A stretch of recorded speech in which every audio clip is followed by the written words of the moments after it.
Thrissur പന്നിത്തടത്ത് KSRTC ബസ്സും മീൻ ലോറിയും തമ്മിൽ കൂട്ടിയിടിച്ച് അപകടം. ബസ് ഡ്രൈവറും കണ്ടക്ടറും ഉൾപ്പെടെ 12ഓളം പേർക്ക് പരിക്കേറ്റു. പരിക്കേറ്റ സംഭവത്തെ തുടർന്ന് തൃശൂർ മെഡിക്കൽ കോളേജിനെതിരെ ഗുരുതര ആരോപണവുമായി ആംബുലൻസ് ഡ്രൈവർ. ഗുരുതരാവസ്ഥയിലെത്തിയ KSRTC ഡ്രൈവർക്ക് ചികിത്സ വൈകിപ്പിച്ചതായി ആംബുലൻസ് ഡ്രൈവർമാർ പറഞ്ഞു. 2 മണി ട്രെയിൻ എത്തുമ്പോൾ ഞാൻ തന്നെ കാഷ്വാലിറ്റി കൊണ്ടുപോയപ്പോൾ ഡോക്ടേഴ്സൊക്കെ ഉറങ്ങാം. ഒരാൾ മാത്രമേ എണിച്ചിരിക്കണുള്ളൂ. ഇവിടെ ആരും ഇല്ലെന്ന് ചോദിച്ചപ്പോൾ സെക്യൂരിറ്റിക്കാരെ വന്നിട്ട് നമ്മൾ റേസായി ചൂടായി. ഡോക്ടേഴ്സ് എണിച്ചു. ആൾക്കാണെങ്കിൽ ബാക്കിയുള്ള ഉറങ്ങുന്ന ആൾക്കാരെ വിളിക്കാൻ ഒരു മടി.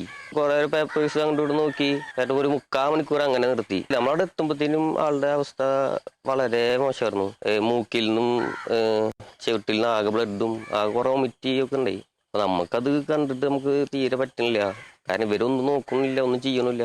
അവര് റെഡ് സോണി കൊണ്ടുപോകുന്നു. റെഡ് സോണി കൊണ്ടുപോയിട്ടും അവിടെ വെറുതെ കെടുപ്പന്നെ. ബെഡില്ല എന്ന് പറഞ്ഞിട്ട് നമ്മുടെ ഉള്ളിൽ തന്നെ നിർത്തിക്കുക അവര്. KSRTC ഓഫീസിൽ വിളിച്ചൊരു കാര്യം പറഞ്ഞു, ഇവരിങ്ങനെയാണ് കാര്യങ്ങൾ. അപ്പൊ അവര് പറഞ്ഞു അടുത്തുള്ള ഹോസ്പിറ്റലിലേക്ക് എന്താ ചെയ്തു പറഞ്ഞു. അപ്പൊ നമ്മുടെ റിസ്കിൽ കൊണ്ടുപോകാൻ പറ്റിച്ചെങ്കിൽ അവരെ കൊണ്ടുപോയി നമ്മുടെ റിസ്കിൽ തന്നെ ക്യാഷ്വാലിറ്റി നമ്മളവരെ വർത്താനം ഉണ്ടാക്കിയിട്ട് തന്നെ കൊണ്ടുപോയി. അപ്പോൾ അവർ പറയുന്നത് 2 മിനിറ്റ്. അപ്പം ഞാൻ ചോദിച്ചു, ഇയാളുടെ അവസ്ഥ ഇത്ര മോശമായിട്ട് ഉണ്ട് ഇങ്ങനെ ചോദിച്ചപ്പോൾ ആള് പറഞ്ഞു ഗവൺമെന്റ് ഹോസ്പിറ്റലിൽ എന്താ ചെയ്യാന്ന് ചോദിച്ചാൽ ഡോക്ടർ. വിവരങ്ങളുമായി അനീഷ് ആന്റണി ചേരുന്നു. അനീഷ്, ഗുരുതരാവസ്ഥയിലെത്തിയ KSRTC ഡ്രൈവർക്ക് ചികിത്സ വൈകിപ്പിച്ചതായിട്ടുള്ള ഗുരുതരമായ ആരോപണമാണ് ആംബുലൻസ് ഡ്രൈവർ പറയുന്നത്. അപകടത്തിന്റെ വിശദാംശങ്ങൾ ഈ പറയുന്ന വ്യക്തി പറയുന്ന കാര്യത്തിൽ ഉള്ള വിശദാംശങ്ങൾ, ഒപ്പം സംസ്ഥാനത്ത് തുടരെ ഉണ്ടാവുന്ന മെഡിക്കൽ കോളേജിനെതിരെയുള്ള ഗുരുതര ആരോപണവും എല്ലാം വിശദീകരിക്കും.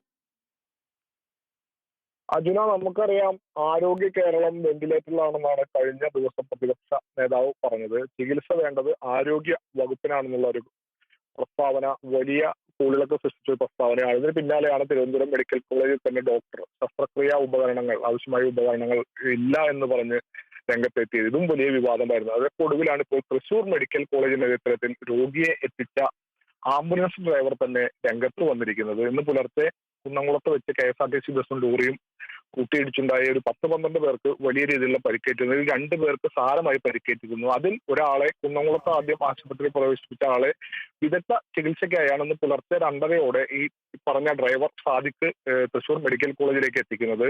എത്തിച്ച ഉടനെ തന്നെ കാഷ്വാലിറ്റിയിൽ ഒരാളൊഴികെ മറ്റെല്ലാവരും ഉറക്കത്തിലായിരുന്നു എന്നാണ് പറയുന്നത്. അതിനുശേഷം അവിടെ വന്ന സെക്യൂരിറ്റിക്കാരനുമായി ഡ്രൈവർ വാക്ക് തർക്കത്തിലായി. പിന്നീട് അവിടെ നിന്നും റെഡ് സോണിലേക്ക് കൊണ്ടുപോയി. അവിടെ ബെഡില്ല എന്ന് പറഞ്ഞ് ആ കൊണ്ടുപോയ സ്ട്രെച്ചറിൽ തന്നെ കിടത്തി. ചുരുങ്ങി ഒരു 45 മിനിറ്റ് നേരമെങ്കിലും ഇയാളെ ചികിത്സ കിട്ടാതെ വൈകിപ്പിച്ചു എന്നാണ് അതിനുള്ള ഒരു ഗുരുതര ആരോപണമാണ് ഡ്രൈവർ ഉന്നയിക്കുന്നത്. മാത്രമല്ല, ഇവിടെ സർക്കാർ ആശുപത്രിയാണ്, ഇങ്ങനെയൊക്കെ ഉള്ളൂ എന്നുള്ള രീതിയിൽ ഒരു ഡോക്ടർ ഈ ഡ്രൈവറോട് പറഞ്ഞു എന്നാണ് പറയുന്നത്. ഏറ്റവും ഒടുവിൽ ഈ ഈ ഡ്രൈവറെ അമല ആശുപത്രിയിൽ എത്തിച്ചാണ് ഇപ്പോൾ ചികിത്സ നൽകിക്കൊണ്ടിരിക്കുന്നത്. അർജുന.